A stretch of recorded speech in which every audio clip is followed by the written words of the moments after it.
सद्गुरु महाराज की जय हो। स्वामी तुलसीदास जी महाराज की जय हो। अयोध्या धाम की जय हो। जय जय श्री सीताराम, जय जय श्री राधे श्याम। ओम नमः पार्वती पतये, हर हर महादेव शंभो।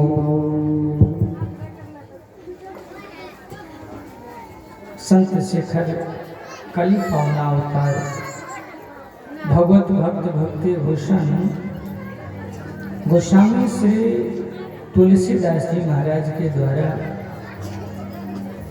गाई हुई श्रीमद् रामचरितमानस की गौरव गाथा का अलग लाभ हम आप विगत 8 दिनों से ले रहे हैं। अंतिम वेला की यात्रा में आइए भूत भावन भोलेनाथ माँ भवानी को कथा सुना रहे हैं। कागजी गनौर जी को सुना रहे हैं, याज्ञवल्लभ जी भरद्वाज बाबा को सुना रहे हैं। तुलसी बाबा अपने मन को और संतों को यह कथा सुना रहे हैं।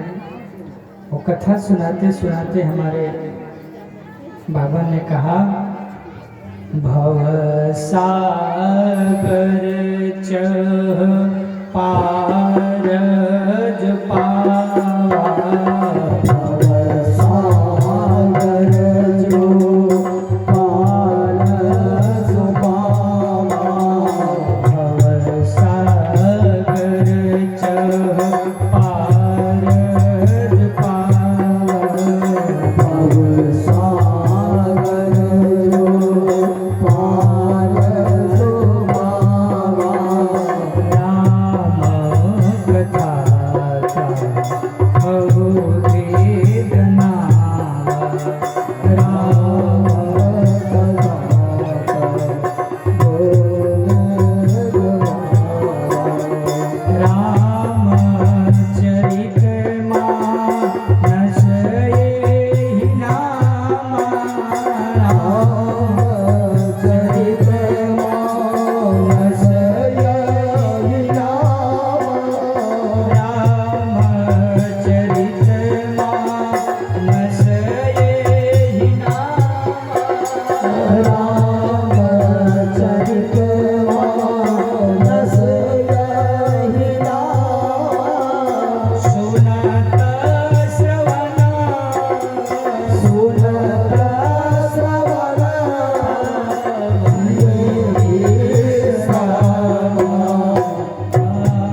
गोस्वामी जी कहते हैं, जो इस संसार रूपी भवसागर से पार जाना चाहता है उसके लिए राम कथा मजबूत नाव है। जो इस नाव पर बैठेगा पार होगा। कैसी नाव है? पतवार भी मजबूत है, डांड भी मजबूत है, वो खेवनहार भी मजबूत है। केवट कौन है? सदगुरु है। दुर्लभ साज सुलभ करी पावा। यह जो मानव तन मिला है, इससे इसी जिंदगी में रहते हुए इस संसारिक बंधनों को काट करके, अपने बंधनों से छूट करके भव से पार जाना हमारी आपकी नियति होती है। कहने का मूल भाव, जय हो। हमारे संत भगवान पधारे हैं और बहुत अभिनंदन है। विराजिए।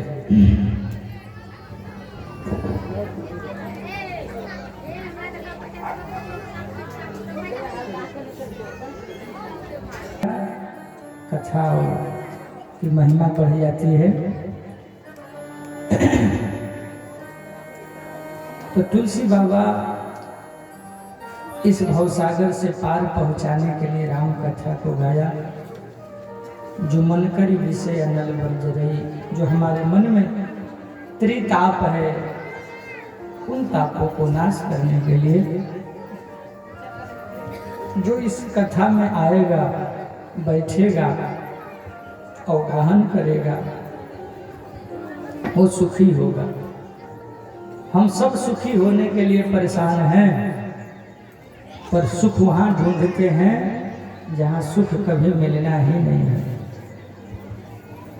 हम पहले दिन कहे थे कि किरासन पी करके कभी प्यास नहीं बुझेगी। उसी तरह संसार की भाग दौड़ में संसार को खोज करके संसार से प्यास नहीं बुझेगी। जब भी बुझेगी अपने अंतःकरण के ज्ञान से, अपने आत्मावलोकन से और भगवत प्राप्ति से, भक्ति करने से, अपने स्वरूप का बोध होने से। दुनिया में प्यार करते करते थक जाओगे, फिर भी अधूरे रहोगे, लेकिन कुछ ऐसा पालो जिसको पा लेने के बाद फिर दोबारा कहीं भटकने का अवसर ही नहीं बचता है। यहाँ जाकर के जीव पूर्ण हो जाता है, उसी का नाम भगवान है, उसी का नाम भागवत है, उसी का नाम सत्संग है, उसी का नाम भगवत कथा है।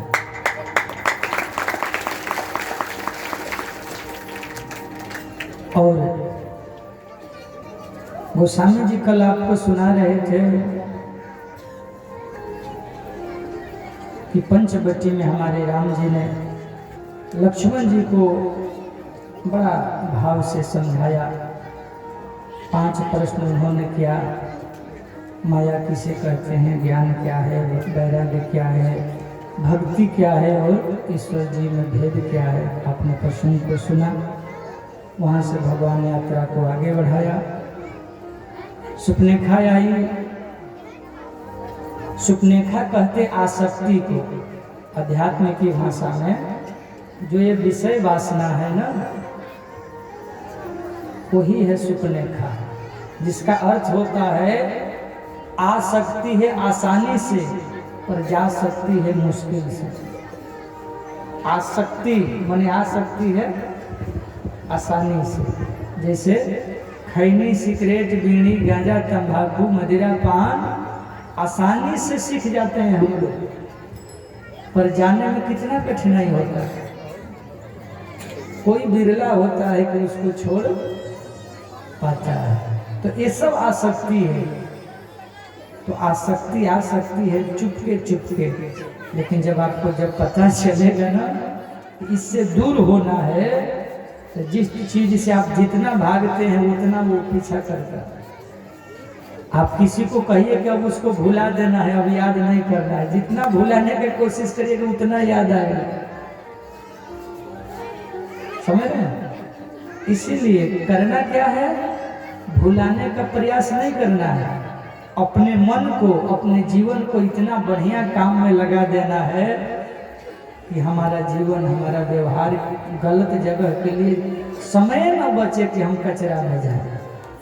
ऐसा जीवन हमारा है।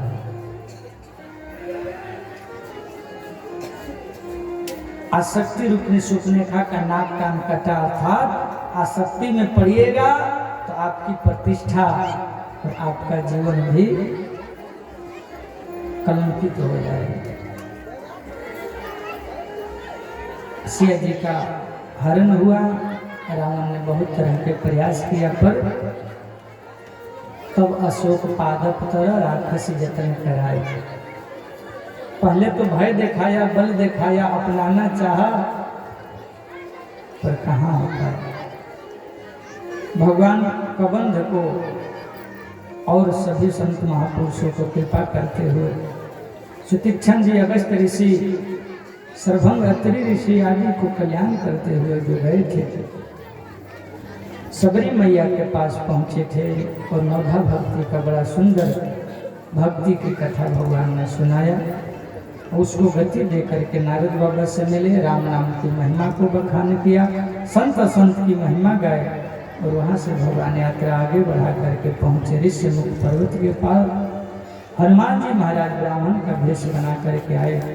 वो कितना बढ़िया बात बोले, सरकार मैं तो जीव हूँ और आप भगवान हैं, मेरा पूछना आपसे न्याय है क्योंकि मैं भूल जाता हूँ, लेकिन आप तो हमको पहचान रहे थे कि ये मेरा हनुमान है। फिर भी जिस तरह से मैंने पूछा कि आप दोनों कौन हैं, आपने बड़ा बढ़िया सरल भाषा में बता दिया कि मैं राम हूँ, ये लक्ष्मण है, मेरी पत्नी का हरण हो गया है, दशरथ का बेटा हूँ। और हमको कह रहे हैं कि अब अपना परिचय दीजिए, क्या आप हनुमान को नहीं जानते हैं? अरे सरकार, एक मंदमय मोह बस कुटिल हृदय ज्ञान, पुनि प्रभु मोहि विसारऊ, कृपा सिंधु भगवान, कृपा सिंधु भगवान। अच्छा देखिए, हनुमान जी क्या कुटिल है, मंद बुद्धि है, हृदय में अज्ञान है? नहीं, लेकिन अपने आप को कहते हैं कि हमें कोई गुण नहीं है। जिसमें बहुत कुछ होता है ना, वो अपने आप को बहुत छोटा मान के रहता है। हनुमान जी महाराज के लिए तुलसी बाबा ने लिखा, अतुलित बलधाम हेम शैलाभदे हम धनजीवन कृष्ण ज्ञानी नाम अग्रगण्य। वो हनुमान जी राम जी से क्या कर रहे हैं? कुटिल हृदय ज्ञान, मैं कुटिल हूँ, कामी हूँ, क्रोधी हूँ, अभिमानी हूँ, इसीलिए आपने हमको त्याग दिया प्रभु। आपके माया के चलते मैं भरम गया हूँ, लेकिन सरकार आप तो हमको जानते हैं। भगवान मुस्कुराने लगे और हनुमान जी को गले लगाया, प्रेम दिया। नहीं नहीं हनुमान, ऐसी बात नहीं है, ते मम प्रिय लक्ष्मण ते दूना, आप हमको लक्ष्मण से दुगुना प्रिय है। लक्ष्मण जी ने कहा, हम 13 वर्ष ले भैया के साथ साथ सेवा कर रहे हैं, ये अगला 2 मिनट अभी भेंट नहीं हुआ, इसको राम जी कह रहे हैं कि ते मम प्रिय लक्ष्मण से दूना। लेकिन गंभीर हैं लक्ष्मण जी, कुछ बोले नहीं। अच्छा देखते हैं आगे आगे क्या होता है। भगवान को बोले कि भगवान अब आप यात्रा आगे बढ़ाइए। इसी वन में एक जीव रहता है सुग्रीव, बड़ा डरपोक है, वही भेजा है हमको आपका परीक्षा लेने के लिए कि बाली तो नहीं आ गया, इसलिए चल के कृपा करिए।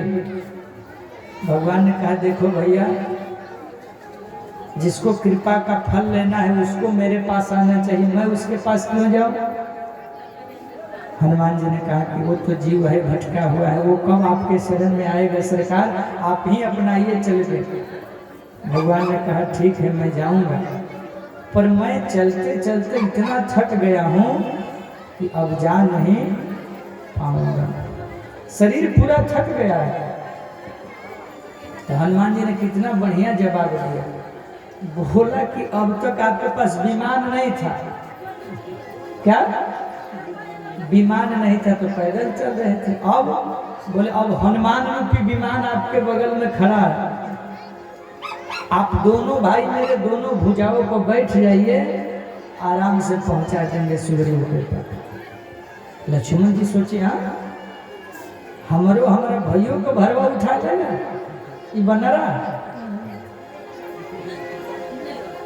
सच में हनुमान जी दोनों को बैठाए, जब लेके उड़ गए तब तो विश्वास हुआ लक्ष्मण जी को, बोले वाह वाह। इसीलिए ना राम जी कह रहे हैं कि ते मम प्रिय लक्ष्मण से दूर, क्योंकि मैं तो राम जी का भार भी नहीं उठा सकता हूँ। ये कितना बड़ भाग्य है कि मेरा भी भार उठा लिया और राम जी का भी भार उठा लिया। तो कहने का भाव है कि हनुमान जी महाराज सुग्रीव जी के पास ले गए और पूरी कथा सुनाया। देखिए राम जी, मित्रता उसी से करनी चाहिए जो बराबरी का हो। दोस्ती दुश्मनी बराबरी में ठीक रहता है, न तो बहुत नीचे ऊपर वाले से कर लीजिएगा ना तो जलील होइएगा, परेशान रहिएगा। राम जी ने कहा कि मेरा और सुग्रीव का क्या समानता है? बोले प्रभु समानता है ना। क्या है? बोले कि देखो आप भी वनवास काट रहे हैं, पहली समानता मिल रही है, आप भी वनवास काट रहे हैं और सुग्रीव भी वनवास काट रहा है। दूसरी समस्या, आपका भी पत्नी का हरण हो गया है और उधर सुग्रीव के पत्नी का भी उसका भाई नहीं हरण कर लिया है। आपके पास भी संगठन नहीं है, आपके पास सहयोग की जरूरत है और सुग्रीव को भी सहयोग की जरूरत है। इसलिए आप दोनों अगर मिल जाएंगे तो हो सकता है दोनों का भला हो जाए।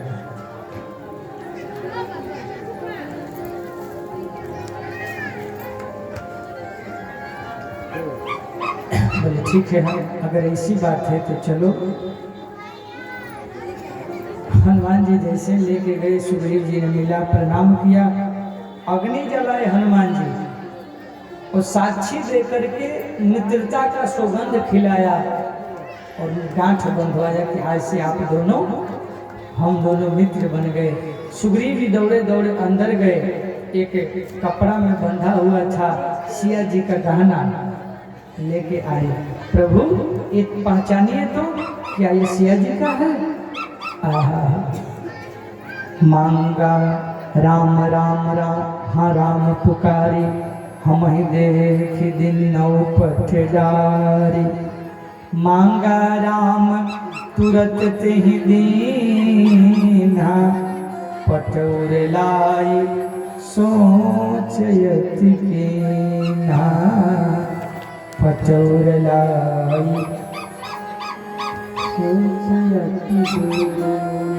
पहचाने ये तो सिया का ही सब श्रृंगार का समान है। वाल्मीकि रामायण में वर्णन है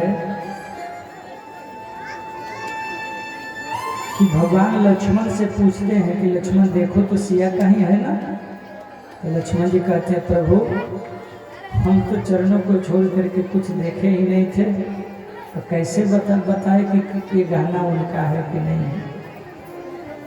ना हम जानामि कामन कुंडल।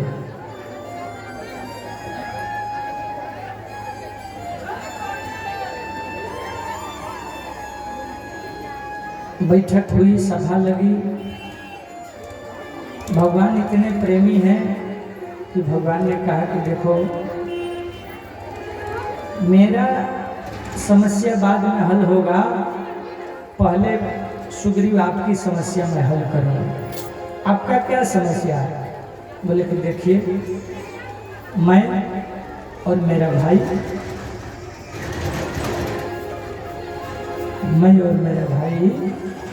बाली, दोनों में बड़ा प्रेम था।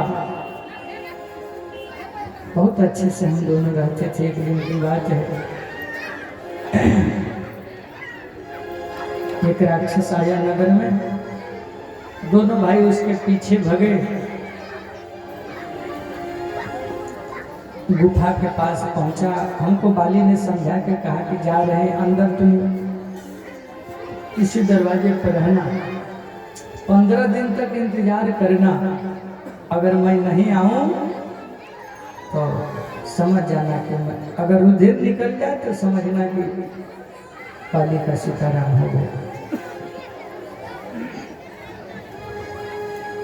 राम जी, मैं 15 दिन क्या कहूँ, बहुत दिन इंतजार किया पर बाली वापस नहीं आए। हमको डर लगा कि लगता है वह राक्षस हमारे भैया को मार दिया और हमको भी मार देगा, तो हम भागे वहां से। आए किष्किंधा, मंत्रियों ने जबरदस्ती राजा बना दिया। और घटना ऐसी घटी कि जब कुछ समय बीता तब तक बाली उसको मार के आ गया राज्य में।